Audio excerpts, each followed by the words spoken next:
Wonderful to be here with everyone. Nice to see you. A few of you I know from other practices, other places, meeting on Zoom, and so nice to see everybody. And tonight I wanted to my intention is to share a little bit about our about don't know practice and some different aspects of it, and a couple personal stories and experiences, and some non-personal stories as well. And so where I'm going to start off with is one of my very favorite stories. Maybe many of you or all of you know it. It's a famous story. Zen Master Bon Soeng told all the time. It's in Dropping Ashes on the Buddha. And it's that story which is called Buddha is Grass Shoes. And so I'm going to start there. So this story, a long time ago in Korea, or wherever it was, there was this monk, and his name was Sok-du, which means rockhead, and not a very complimentary Dharma name. And he just wasn't that bright. He wasn't the brightest candle in the group, so to speak. And he at first he was a sutra monk. He lived and practiced at a sutra temple. But that was just way too hard for him. Like, he could not understand the sutras as hard as and as long as he tried.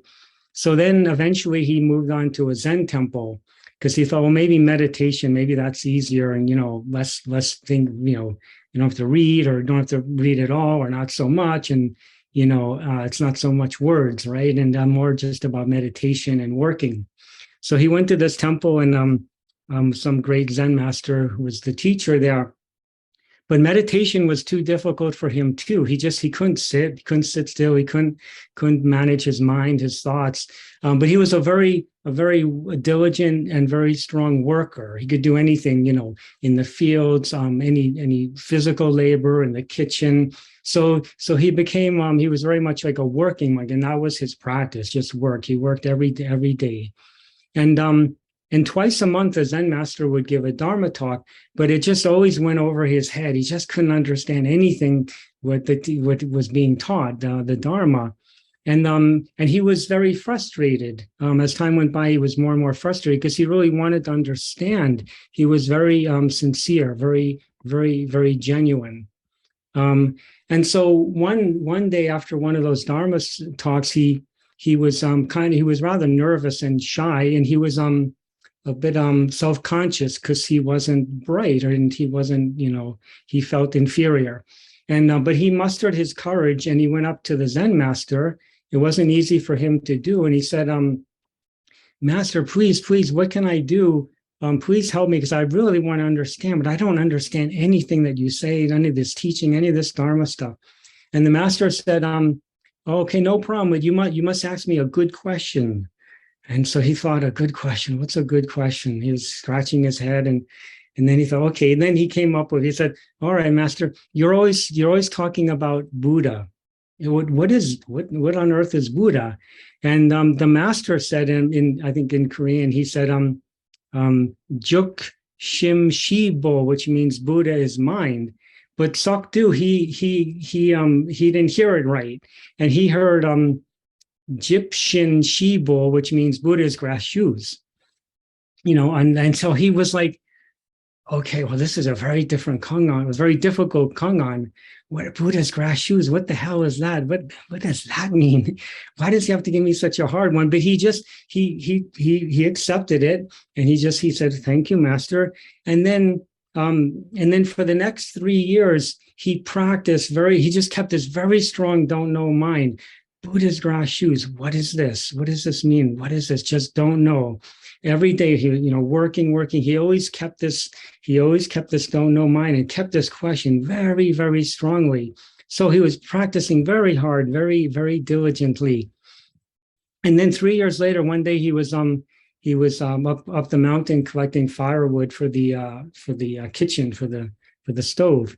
And he was walking down the hill with this whole load of firewood on his back, and he one foot hit a rock, and he lost his footing, and he went flying, and the wood went flying in the air, and his shoes came off. The monks wore grass shoes back then, and his shoes came off. They broke. The ties broke, and they fell kind of right in front of him, and they were broken. And in that moment, his mind opened up. He got enlightened, and because he just, what did he attain? Well, Buddha is grass shoes, and at that moment, he just saw, my grass shoes are broken, and so his mind opened. Oh, that's Buddha, and he was very, very happy.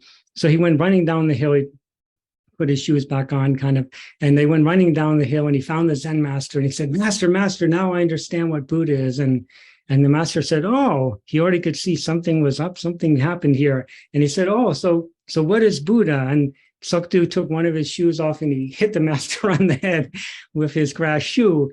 And sometimes in Zen you can do crazy stuff like that, but don't go hitting Zen Master Bon Soeng in the head, okay? And then the teacher would said, is that the truth? And then Sukdu said, my shoes are broken. And the master burst out laughing. He was so happy, and they hugged each other. And that was, he got it. And so, that's I love that story. It's very, very, very cute, very heartwarming story. And, but it's very profound, of course, because, this is one aspect of, of don't know practice, of just keeping a strong don't know mind. So in the context of, just, or like just practicing, formal practice, but also during the day, just keeping this mind, just don't know, then, yeah, of course I can, and we have, sometimes we have little moments, sometimes maybe we have bigger moments, bigger splashes, but it brings us into the experience of the before thinking mind. So into our deeper knowing and deeper nature.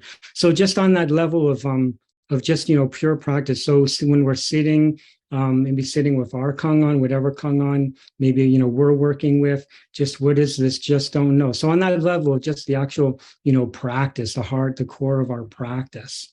So that, of course, is one very great and important aspect of don't know practice. And then also another thing I just want to share a little bit about is also the power of don't know for helping us to find our way and to navigate when we have perhaps a difficult situation, a challenging circumstance. Maybe we're confused about something, maybe we're stuck, whatever. Something is, difficult for us. And so a little personal story that happened not too long ago, just a few months ago. I have two sisters and one brother, and my sisters and I have always been very, very close. And my brother is a little bit he's a kind of a bit different in the sense that and he's always been a little bit more on the outside in certain respects, because he tends to be I'll just say more self-centered and selfish, and so in many ways often just thinking about himself. But my brother also has heart, and I never had quite the same connection. I've never had the same connection with him as my sisters, but we've always had a connection. And I love my brother very much, and we've also shared wonderful times. And I also know him. He's 3 years older, and and we're also there. We can be there for each other. I know I try my best to be there for him, and he certainly has been there for me at times too. But it's always it's never been the smoothest of relationships. So just say that. And something happened, won't go into the details, but just back in the autumn, and it was another example of him being so, and usually the selfishness that comes out around money, financial things, material stuff, and just kind of things like that. So anyway, something happened, and it was just another example of that. And my sisters were they don't have a whole lot to do with him, but I've always kept maybe a bit more of a connection. And because I've always had this mind that I don't write people off, and certainly not my brother. And so, but this thing really it hurt me, but it really angered me too, what he did. It was just, and it wasn't anything greater or bigger than some other things that have happened. It wasn't anything like incredibly off the charts, but it was just another example of that kind of behavior and mindset that he often goes into. And so I was very angry. And then one day on the phone, the anger got the best of me, and I lashed out at him. And in one way, it was good. It was a release, but I also didn't feel good about it. But as a result of this situation, and I was talking about it with my sister's already like fed up, like just like there's no hope for him. And I kind of came to that place where I was like, I'm done with him. If he reaches out or something, okay, but I'm not going to make an effort anymore. And I'm done. I don't care if we never talk again. And I was in that kind of mindset for probably for quite some weeks. And there was a part of me that felt, I felt kind of so like justified. It's like, just forget it, just forget him. I'm done. It's not worth it anymore. There's no hope for him, and it's just too much of a headache. And so part of me felt kind of justified and kind of good about that decision. But then there was a whole nother part that, as the weeks went by, where I was like, I didn't feel good about it, and then with time, I was like, recognizing that, okay, Tony, there's something up with you. You got that. I got triggered here, and sure, kind of, see him clearly, and that's okay. But there's somehow I got triggered, and my karma's mixed up in this too.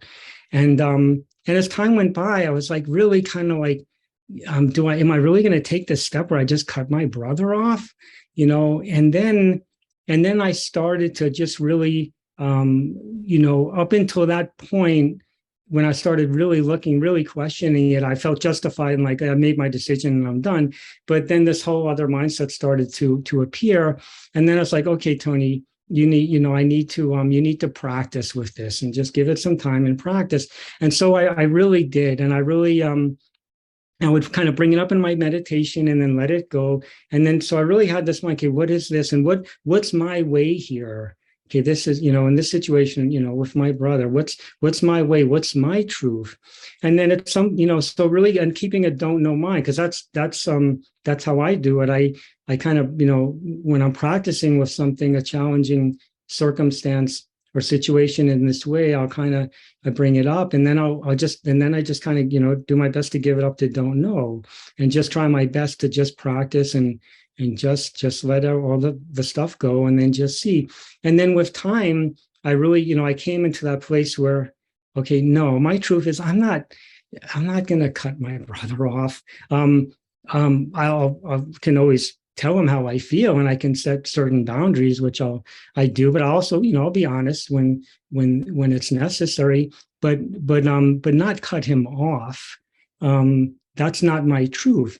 And so I came to this place where I had to decide, am I following my karma about this, or am I going to follow my truth? And so, so that don't know practice really helped me to come to the place of truth. It's like, okay, we can still have the connection, that we've always had, and I can honor and embrace the goodness of our connection, and I know he has love and all that, and it's okay. We'll just keep, go from there, and so that was a great, that was a strong practice for me. But I was stuck. I went into this reactive mode, and I was very thankful for the practice, because it helped me to come back to my truth and to not do something and hold on to something that then becomes my karma and my burden and more karma to bear, actually. So I was very I wanted to share that, because that's for me, I think, that's a very important part of practice, of course, because we practice on the cushion, so to speak, but then, of course, how do we bring this into our everyday life, and and meeting all the good times and all the joy, but also when we have difficult or challenging situations. And another little story I'll share, and I'll give this short version in Zen Master Bon Soeng kind of alluded to it a little bit. So Zen Master Sung San he's passed on, of course, but I was my root teacher. And I began practicing with him very early on. My first year when I was in college, I went to school in Providence, Rhode Island, and began practicing during that first year. And I met him early on and became a student, and was following him and was involved at the Providence Zen Center and all that. And then some years later, I ordained and became a monk with Zen Master Sung San. And then at some point in the later 80s, Desan Sanim, he sent me to Europe to be with another teacher with whom he had joined forces because she needed a monk there. She was kind of heading up the Sangha in Europe.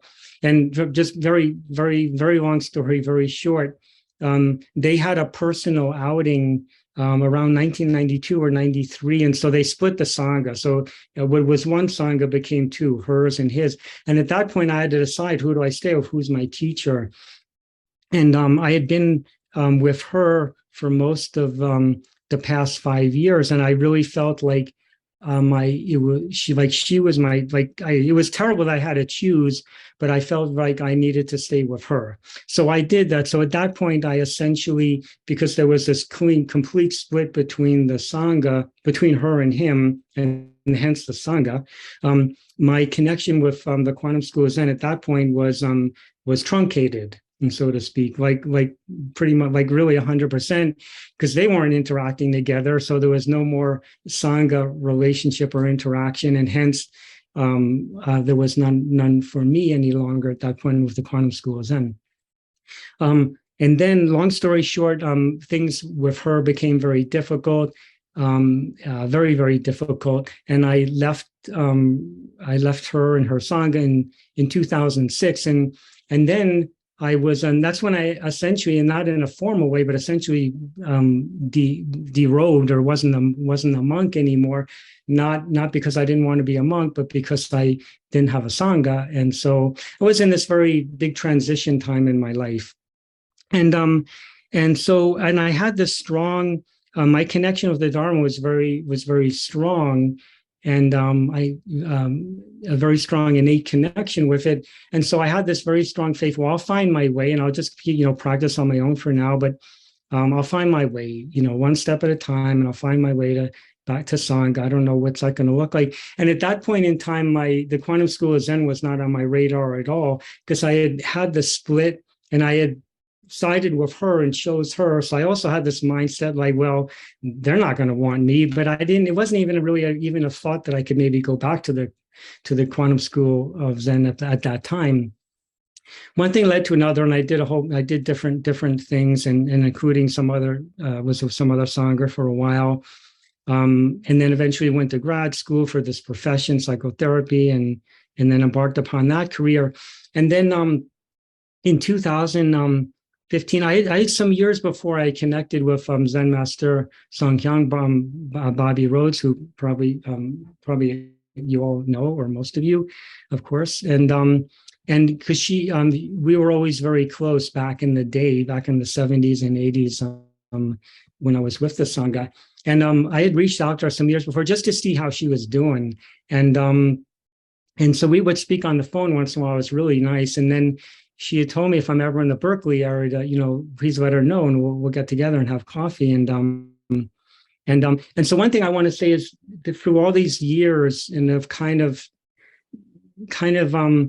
being involved in some Sangha situations, but still knowing, but nothing was home for me, and still just kind of have this faith, okay, it'll come together, just one step at a time. But I always kept the practice, and I really, really kept this core, for me, the core practice of don't know, this coming back to what is this, that was always my practice. And even though I wasn't with the Quantum School of Zen anymore, that was the core of my practice. I did some other things too, but that was always like home base for me. So I never deviated from that. I never, forsook that. So I met Bobby in 2015 because I was in your area there in Berkeley area, And it was so great seeing her. It was like the 25 years or whatever we hadn't seen each other, it was like it had never happened. It was like one day, not 25 years. And she had said to me at that time, we were having coffee, she said, Tony, if you ever, want to come and you want to come to a retreat, whether at Providence or anywhere, and just, check us out. And if you,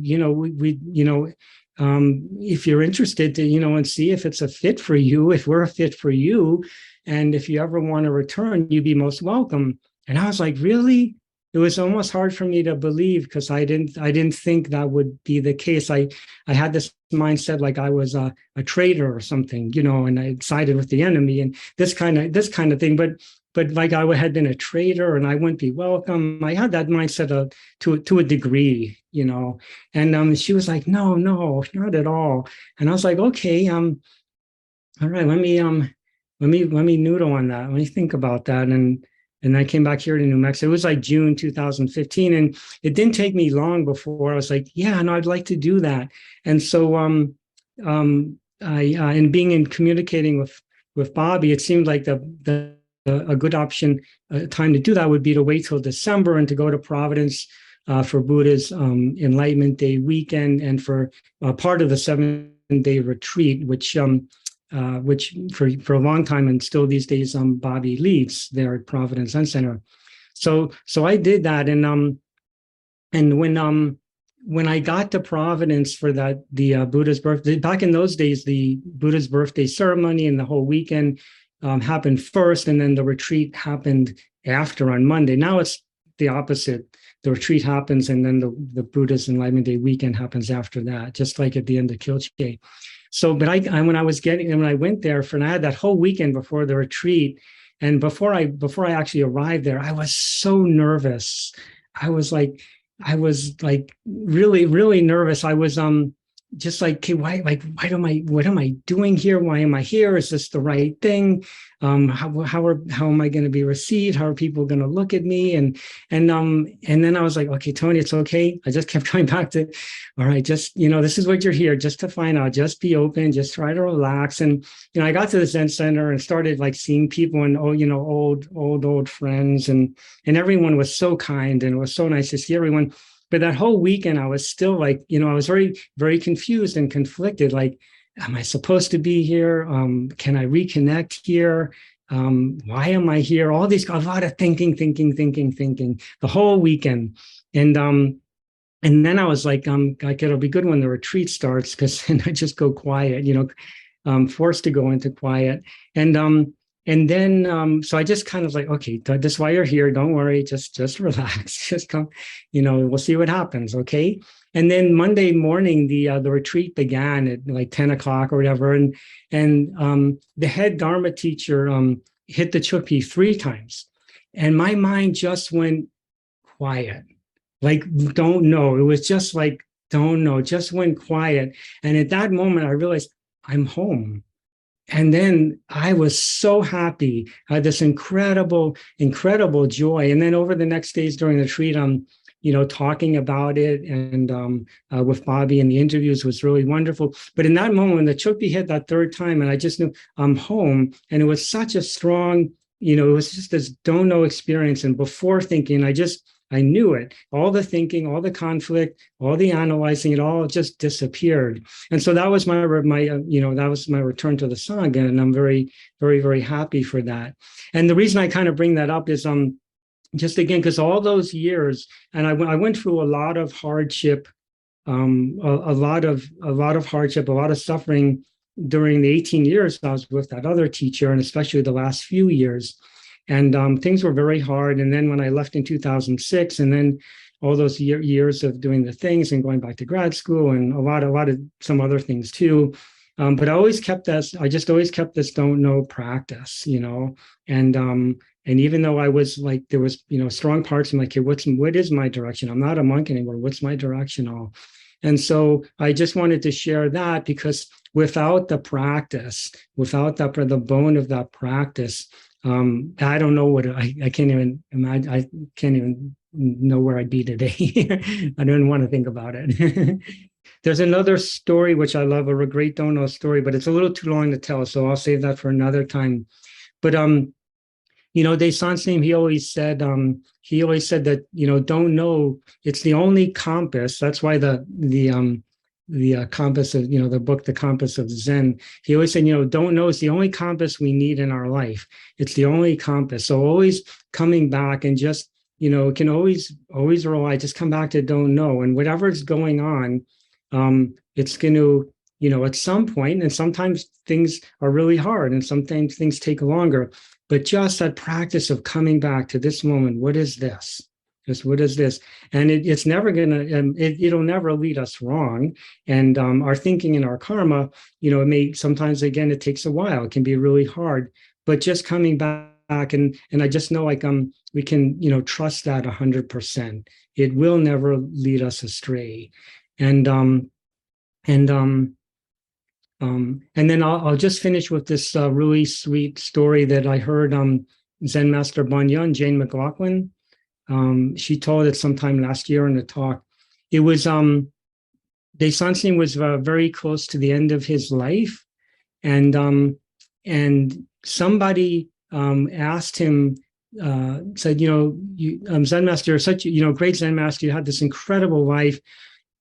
Teaching all over the world. You've created so many Zen centers, brought Buddhism, you're such a big force for bringing the Dharma to the West, and, all this great work you've done. And so what did you have, your whole life, what did you find to be your greatest purpose in your life? And when Jane was telling the story, and I thought when she started, I thought he was going to probably say something like, how may I help you? Or what may I do for you? And he said, he looked at whoever asked the question and he said, finding my greatest purpose in this life, which just means this moment, right? Just now, this moment, if I have any idea of the greatest purpose, or that's just an idea, but finding, because actually that's the truth. This moment, it all comes from here. So each moment we're finding, and it's right here. So I'll just finish with that, and also just with what a great to come to the Dharma is such an incredible, such a great blessing. And it's a great joy to practice. And sometimes, practice can be hard, and sometimes maybe we don't want to do the formal stuff, whatever. But ultimately, it's such a great joy to practice. When I say practice, I mean the formal practice and also the informal during the day. Everything we're doing is part of our practice. Coming back, our everyday life is our practice hugely, of course. And it's such a great joy to practice. And it's, of course, practicing, I've always thought about it is the most, natural, the natural and important thing we can do, because we're either practicing and trying to come back and be here, or we're not. And that's what practice is coming back and being right here. And all we got to do is just do our best. That's all. And so I'll end with that. Thank you. Thank you, Tony. I'm just going to say a few words and then we'll have some time for questions. I want to pick up on a piece that I heard in your story, Tony. What I noticed is something that happens for all of us, and it's the making of assumptions. There was this whole situation that had happened, and naturally you assumed what other people were going to feel about you. And we do that all the time. We make so many assumptions, whether they're big ones like this one or just small ones, like, oh, that's no good, I won't go there, just some little feeling we get. And as Tony talked about it, this don't know practice, the reason it's an antidote to that is, often I will talk about don't know practice as wonder and curiosity, wonder, and lately I talk some about awe. It's like allowing yourself to let go of your idea for a minute, because we're not generally so good at knowing about the ideas and thoughts and feelings and beliefs that are driving us from underneath the surface. We're so, as Tony was talking about, we're so connected and attached really to our ideas, our beliefs, and the way we think things are, that we get stuck.